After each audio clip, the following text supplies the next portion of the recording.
Hello everyone, my name is Dr. Dipti Mahdu and I am going to present density and mass. Mass. Mass quantifies the amount of matter present in a certain object. It is usually expressed in units, grams or kilograms. Unlike weight, the mass of matter or the object is not influenced by gravity, thereby making the mass of something similar wherever it is placed in any location on Earth as well as on the other planets. So, weight of any object would change according to the force of gravity, but the mass of that object would be constant even if the gravity force of the gravity would change.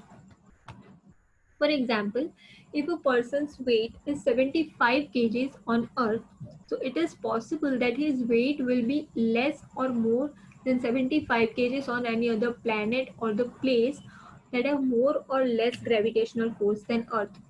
But mass will be the same everywhere because it does not depend on the gravitational force.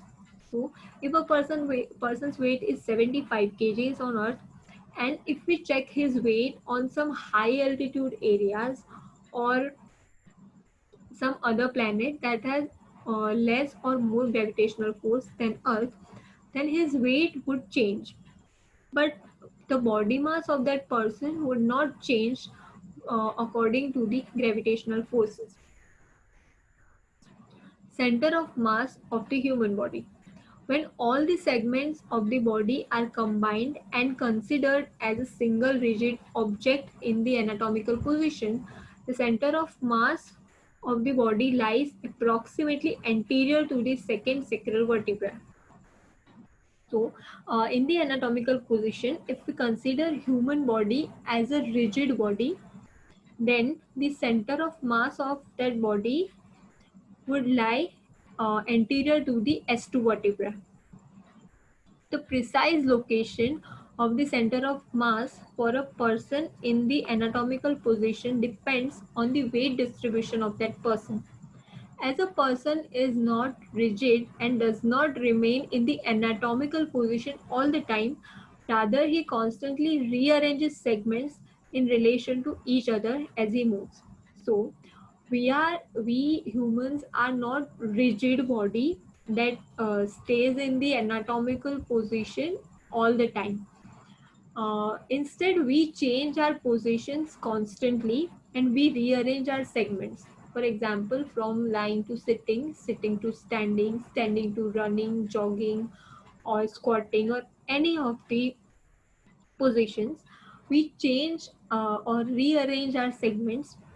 So, with each rearrangement of the segments, the location of the person's center of mass will potentially change. So, every time we change our position, we rearrange our segments, the center of mass would be changed.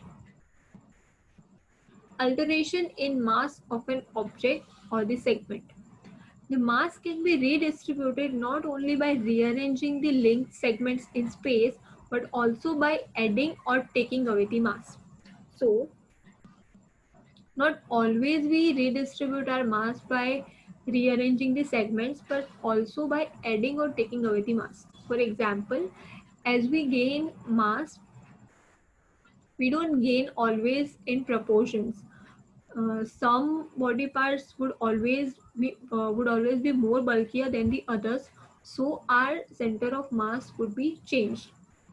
On the other hand, if any person loses any of his extremity or any segment of his body, then also his center of mass would be changed. Most common way to redistribute the mass in the body is to add external mass. It is most common to add the mass externally. Uh, for example, when we lift any backpack or any blocks or any weight that we lift externally, that is adding the mass. Every time an object is added to the body, the new center of mass for the combined body and the external mass will shift towards the additional weight. So for example, if we are lifting a heavy wooden block or a box, then we would lift it on the anterior side of our body, right?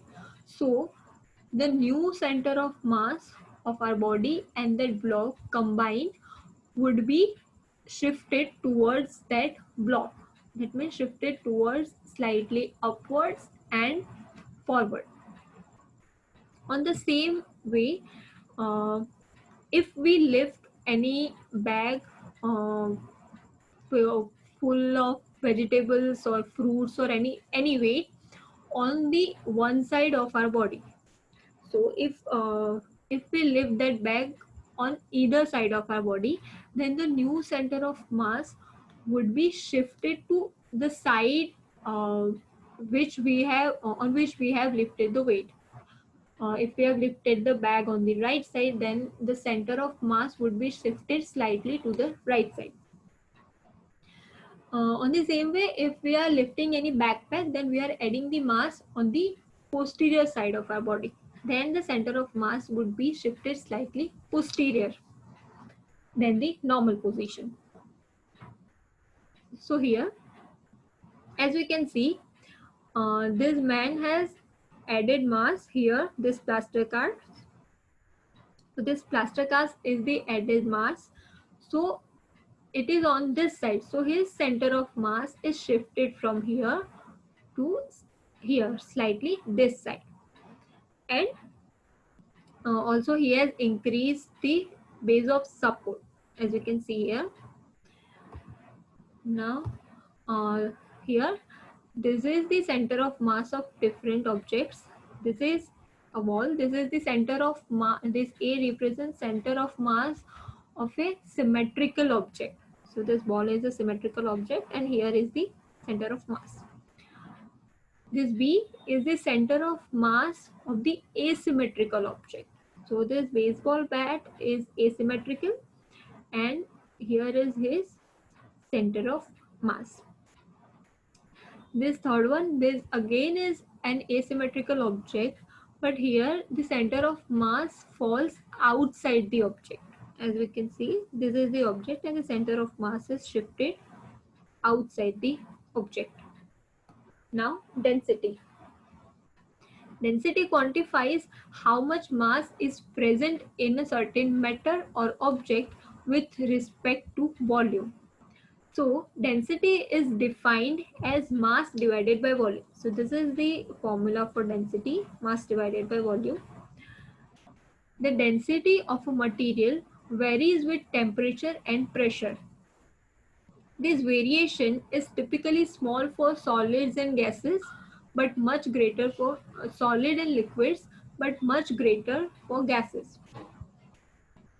Increasing the pressure on an object decreases the volume of that object and thus increases its density.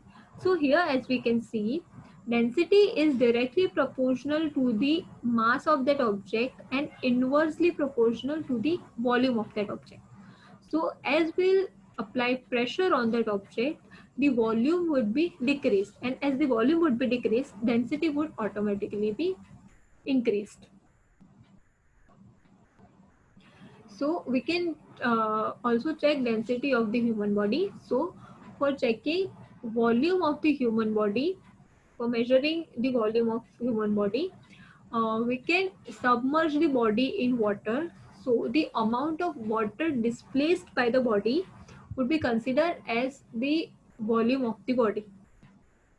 We can also check the density segments wise. So for checking the segmental density, we have to check segmental volume. For that, we can submerge the segment in the water, and the amount of water displaced would be the volume of that segment.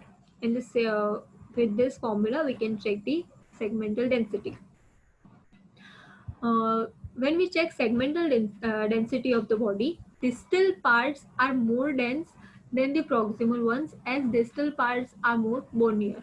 So bonier parts are more dense. So that was about density and mass.